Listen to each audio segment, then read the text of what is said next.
It is a pleasure to welcome our industry expert Mr. Gopal Krishna Raju today. Sir, is TCS applicable for NRIs who book international flights or hotels in Indian websites? This has been clarified by the income tax department that unless and otherwise it is part of a overseas tour program. Overseas tour program, I repeat, this is called as a overseas tour program package. Normally this overseas tour program package will be offered by a tour operator.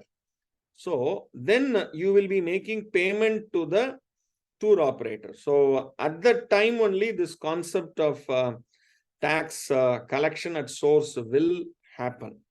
Otherwise, for non-resident Indians, when you make any international flight tickets, hotels on Indian websites, like Make My Trip or whatever travel, any of the travel apps, this will not be applicable.